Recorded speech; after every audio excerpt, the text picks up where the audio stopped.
কেইবাটাও স্থান আপুনি পৰিভ্ৰমণ কৰিলে আমাৰ মাজুলীত শেহতীয়া বানপানীয়ে এটা মথাউৰি ভাঙি পেলোৱাৰ ফলত যোগনীধাৰী আলিমূৰ মাথাউৰি ভাঙি পেলোৱাৰ ফলত কিছু ক্ষতিগ্ৰস্তও হৈছে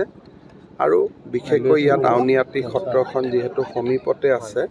গতিকে মানুহৰ মনত অলপ শংকাৰো সৃষ্টি হৈছে যে ভৱিষ্যতে সত্ৰখনৰ প্ৰতি ভাবুকিও আহিব পাৰে নেকি বিষয়বস্তুখিনি স্থানীয় ৰাইজৰ পৰাও বুজিলোঁ আৰু প্ৰভু ঈশ্বৰেও বুজাই দিলে আজিৰ পৰা আমি জিঅ' বেগেদি এই যিটো ভঙা মথাউৰিখিনি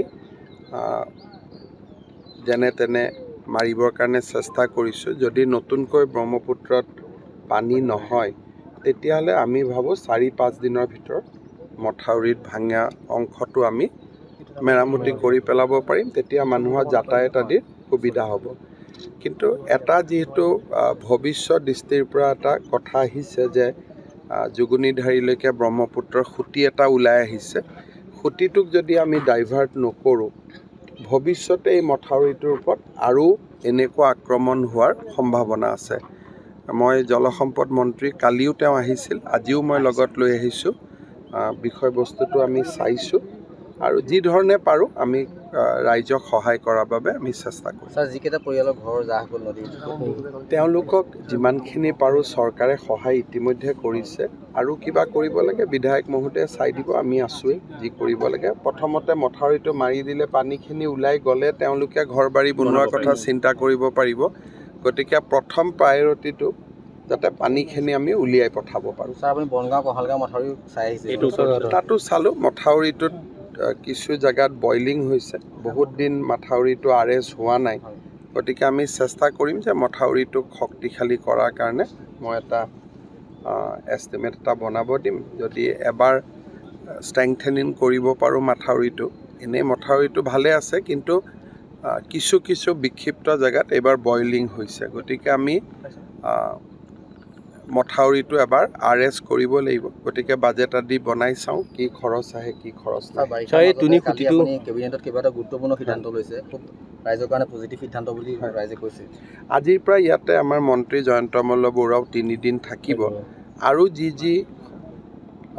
স্থান আছে যিখিনি অকণমান ফ্ৰেজাইল হৈ আছে সেইখিনিও তেওঁ বিধায়ক লগত ঘূৰি ফুৰি চাব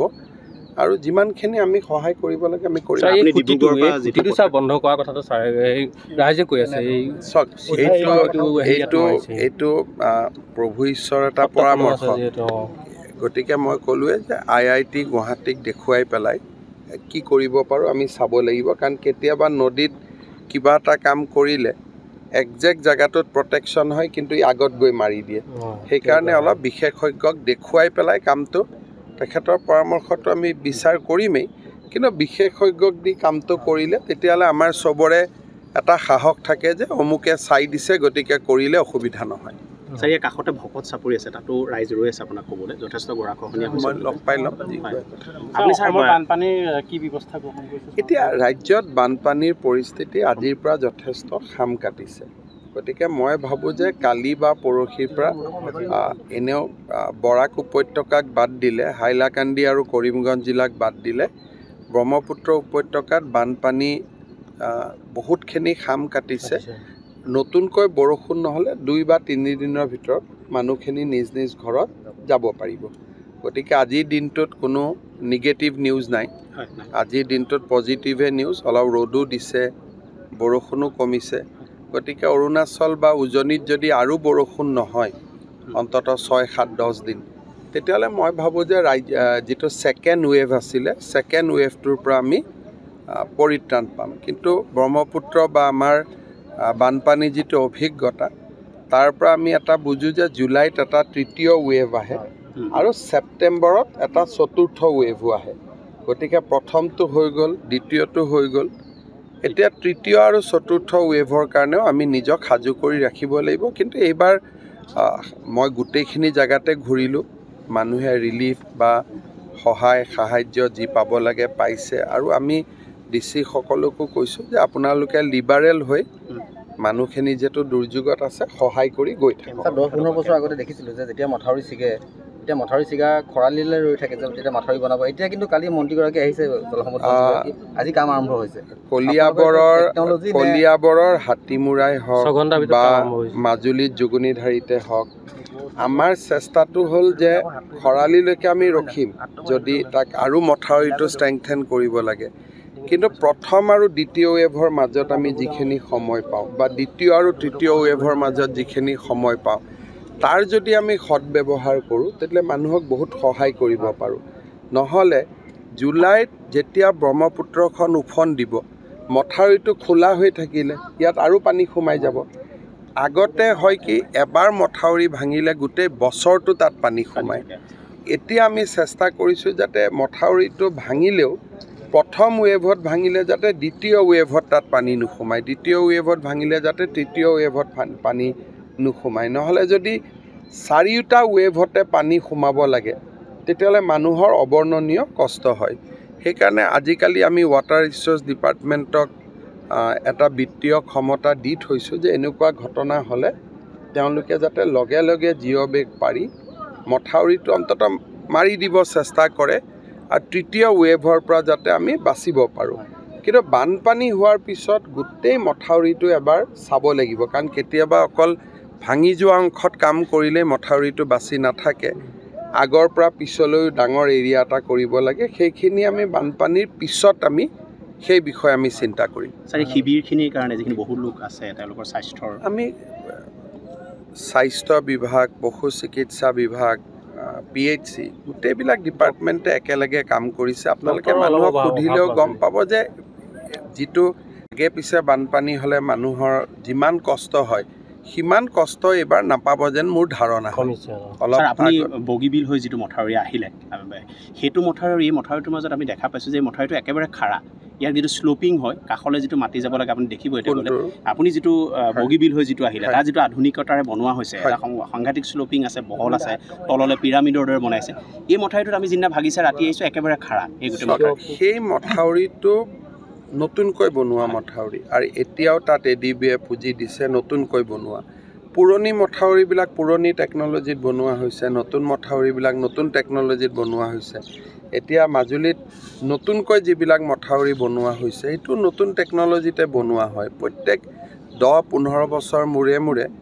পৰিৱৰ্তন হৈ থাকে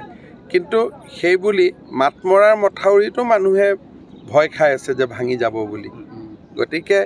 কোনো মথাউৰিয়ে যে মাজুলীৰ মথাউৰি সুৰক্ষিত মাতমৰা মথাউৰিটো অসুৰক্ষিত বা মাতমৰাটো অসুৰক্ষিত মাজুলীটো সুৰক্ষিত তেনেকুৱা একো কথা নাই ব্ৰহ্মপুত্ৰৰ কাষত যিকোনো মথাউৰিয়ে বিপদজনক আৰু সেইটো আমি নদী মাতৃকা দেশ হিচাপে সেইখিনি বিপদৰ মাজত সদায় আমি বাস কৰোঁৱেই স্যাৰ যেনেদৰে মাটি ষ্টক কৰি ৰাখিব লাগে মাথাউৰিসমূহৰ ওপৰতে আগতীয়াকৈ ব্যৱস্থা ৰাখিব লাগে প্ৰকৃতিৰ দুৰ্যোগটো স্যাৰ কোনো ৰোধ কৰিব নোৱাৰে কিন্তু আগতীয়াকৈ যদি সাজু থাকে এটা কথা চাওক কিমান হাজাৰ কিলোমিটাৰ মথাউৰি আছে আৰু মাটিটো যদি কাটি থৈ দিয়ে দুদিন পিছতে তাকতো পে'মেণ্ট দিব লাগিব পে'মেণ্ট দিয়াৰ পিছত আপোনালোকে নেক্সট দিনাখন নিউজ কৰিব যে মাটি কাটাৰ নামত এটা স্কেম হৈ গ'ল এতিয়া যদি সব জায়গাত যদি জিঅ'বেগ আমি ৰাখিব পাৰোঁ পাৰ্কোপাইন ৰাখিব পাৰোঁ কিন্তু যদি আমি মাটিও কাটি ৰাখি থৈ দিওঁ তাৰপিছত মথাউৰিটো নাভাঙিল দুদিন পিছত আপোনালোকে এইটো আকৌ নিউজ কৰি দিব যে মাটি কটাৰ নামত ডাঙৰ দুৰ্নীতি এটা হৈ গ'ল বুলি আগতে এনেকৈ ৰাখিছে মই ৰাখাটো মই ক'লোঁ আগতে ক'ৰবাত 1-2 জেগাত ৰাখিছিলে 8,000 কিলোমিটাৰত যদি এনেকৈ মাটি কাটি ৰাখিব লাগে তাহলে কিমান 100 কোটি টকাৰ প্ৰয়োজনীয়তা হ'ব আৰু তাৰ পিছত কি হ'ব মাথাউৰিটো নাভাঙিল মাটিখানি এনেই পৰি থাকিল আপোনালোকে গৈ তাতেই টিভিটো জুম কৰি নিউজ আৰম্ভ কৰি কৰা নাই স্যাৰ আগতো ৰাখিছে মাটি গতিকে নহয় কথাটো ক'লোঁ এনেকুৱা এটা হৈ গ'লে যদি অসমত 8,000 কিলোমিটাৰ মথাউৰিত আমি যদি এটা মাটি কাটি মাটি জমা ৰাখা এইটোতো এটা ডাঙৰ উৎসৱ হৈ যাব আৰু তাৰ পিছত সেই মথাউৰিটো নাভাঙিল কাৰণ এইবাৰো মাত্ৰ অসমত ব্ৰহ্মপুত্ৰৰ ওপৰত 3টা মথাউৰিয়ে ভাঙিছে হাতীমূৰা মাজুলী আৰু বংকোৱাল 3টা আৰু ভঙাই নাই কিন্তু ভাঙিব বুলি আশংকা কৰি ইমান মাটিলৈ যদি বহি থাকোঁ এইটো এটা কিমান ডাঙৰ টকা পইচা উৎসৱ কৰিলেতো ঠিকাদাৰবিলাকে ভালেই পাব কালিৰ পৰা যদি মই এইটো কৈ দিওঁ যে এইটো কৰক বুলি যিকোনো খবৰৰ বাবে যোগাযোগ কৰক আমাৰ এই নম্বৰত 7099017330 আৰু 7099017110।